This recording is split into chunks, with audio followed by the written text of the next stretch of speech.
ان 5 سوالوں کے جواب آپ کو حیران کر دیں گے، آخر تک دیکھنا۔ حضرت علی: دل کو اتنا مضبوط بنا لو کہ لوگوں کی بے قدری تمہیں توڑ نہ سکے، کیونکہ اصل طاقت صبر اور وقار میں ہے۔ جو انسان اپنے نفس کی صلاح کر لے، اسے کسی دشمن سے ڈرنے کی ضرورت نہیں رہتی۔ دنیا تمہیں وہی دیتی ہے جو تم ان سے مانگتے ہو۔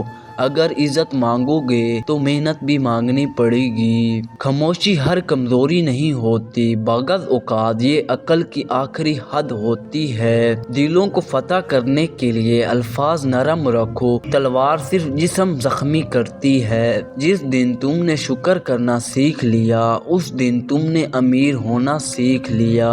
انسان کا اصل حسن اس کا اخلاق ہے، ورنہ چہرہ تو وقت کے ساتھ مٹی ہو جاتا ہے۔ جو وقت پر معاف کرنا سیکھ لے، وہ زندگی کے بڑے بوجھ سے بچ جاتا ہے۔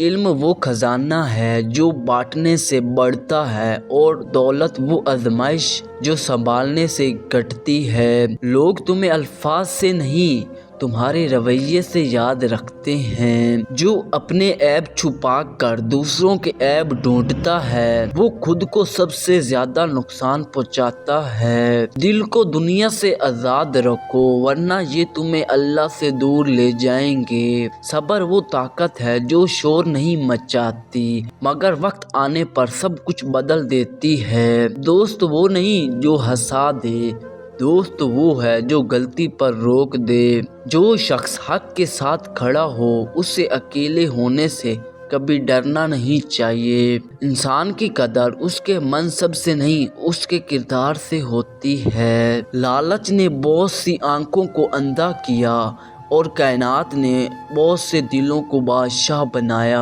ہر گناہ دل پر ایک داغ چھوڑ جاتا ہے، اور توبہ اسے دھو دیتی ہے۔ زبان اگر قابو میں ہو تو زندگی کے آدھے مسائل خود ہی حل ہو جاتے ہیں۔ جو اللہ پر بھروسہ کرتا ہے، وہ حالات سے نہیں گھبراتا۔ خاموش محنت کرنے والا شخص شور مچانے والوں سے ہمیشہ آگے نکل جاتا ہے۔ انصاف وہ ستون ہے جس پر قومیں کھڑی رہتی ہیں، اور ظالم وہ دیمک ہے جو سب کچھ گرا دیتی ہے۔ انسان کی اصل پہچان اس وقت ہوتی ہے جب اسے اختیار ملتا ہے۔ دل کو اتنا صاف رکھو کہ دشمن بھی الزام نہ لگا سکے۔ جو شخص خود کو اللہ کے حوالے کر دے، دنیا اس کے حوالے خود ہو جاتی ہے۔ عقل مند وہ ہے جو اپنی زبان قابو رکھے۔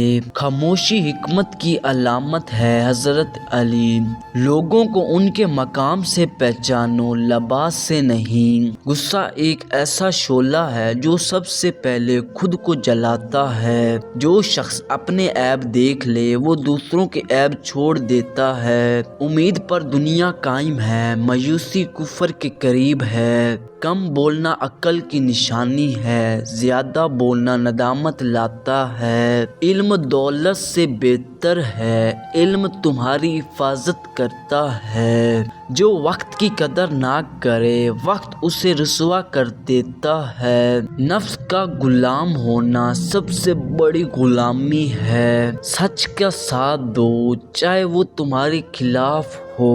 برداشت بہادری کی سب سے بڑی علامت ہے۔ جو دوسروں کے لیے آسانی پیدا کرے، اللہ اس کے لیے آسانیاں۔ دوست وہ ہے جو مشکل میں کام آئے۔ دلوں کی دولت مال کی دولت سے بہتر ہے۔ جو علم پر عمل نہ کرے، وہ جاہل ہی رہتا ہے۔ خاموش رہنے والا اکثر محفوظ رہتا ہے۔ دنیا دھوکے کا گھر ہے، اسے دل میں نہ بساؤ۔ سوتے ہوئے گرنے کا احساس دماغ کی اچانک نیند میں جانے کی وجہ سے ہوتا ہے۔ آنکھ پھڑکنا عام طور پر تھکن یا نیند کی کمی کی وجہ سے ہوتا ہے۔ نیند اچانک ٹوٹ جانا عام طور پر ذہنی دباؤ، بے چینی یا نیند کے معمول میں خرابی کی وجہ سے ہوتا ہے۔ خواب بار بار آنے کی وجہ دماغ میں چلنے والی باتیں، دباؤ یا لاشعوری خیالات ہوتے ہیں۔ کواں چھت پر بولے تو مہمان آنے یا کوئی خبر ملنے کی نشانی سمجھی جاتی ہے۔